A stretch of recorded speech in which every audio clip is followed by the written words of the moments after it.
The grand ballroom of the Sterling estate buzzed with anticipation.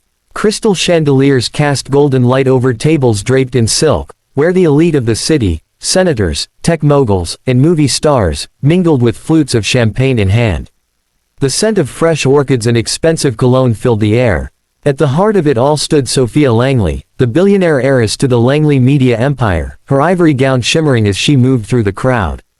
Beside her was her fiancé, Ethan Caldwell, his tailored tuxedo accentuating his sharp jawline and easy charm. Tomorrow was their wedding, and tonight's engagement gala was the event of the year. To the world, they were a fairy tale couple.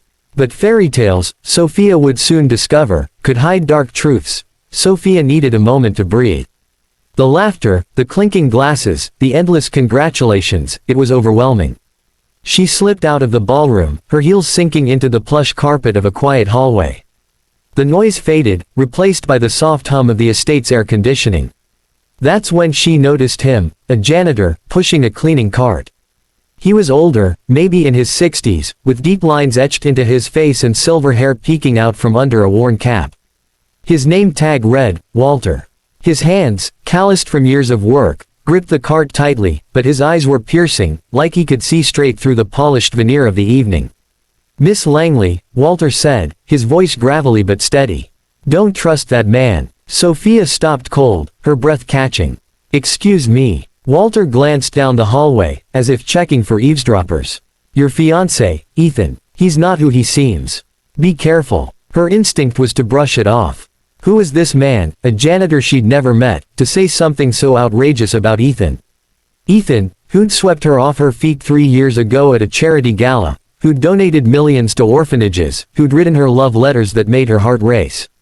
The idea was absurd, but Walter's expression, somber, almost pained, held her in place. "Why would you say that?" she asked, her tone sharp but laced with curiosity. Walter shifted, his hands tightening on the cart. "I've seen men like him before. All charm, no soul. They take what they want, money, power, trust, and leave nothing but wreckage. I don't know his plan, but I'd bet my life he's got one. Check his phone, miss. You'll find something." Sophia's pulse quickened. The suggestion was ridiculous, invasive even. She didn't snoop, she trusted Ethan.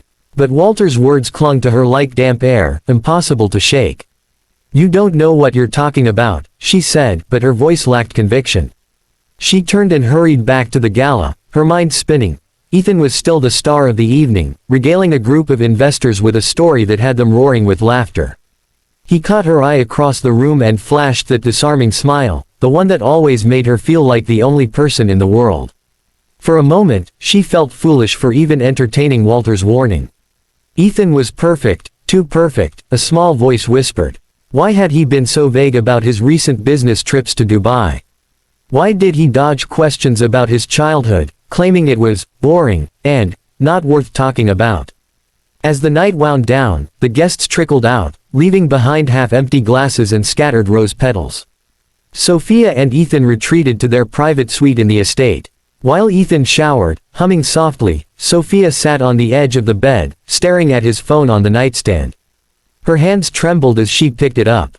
She'd never done this before, never felt the need. But Walter's words echoed, "Check his phone." She typed in the passcode, her birthday, a detail that had always warmed her heart, and opened his messages. Her world shattered. There were texts from a contact labeled, K. Not love notes, but something far worse.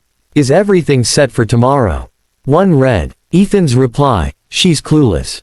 The deal's on." Another, "Once the marriage is legal, we get the Langley media shares." And the most recent, sent just before the gala, "Tomorrow's the finish line. Don't screw this up, K." There were emails, too, buried in a hidden folder, detailing a plan to siphon control of her family's company through a loophole in the marriage contract. Sophia's stomach churned. She dropped the phone, her hands shaking. The man she loved, the man she was hours away from marrying, was a fraud. Her family's legacy, the media empire her father had built from a single newspaper, was just a prize to him.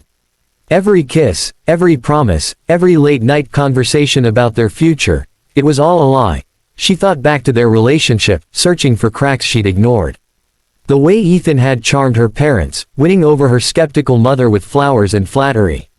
The way he'd befriended her brother, James, over golf, despite James's initial distrust. The way he'd always known exactly what to say, as if he'd studied her like a script. And now, Walter's warning made sense. A janitor, a stranger, had seen what she couldn't. Sophia didn't sleep that night.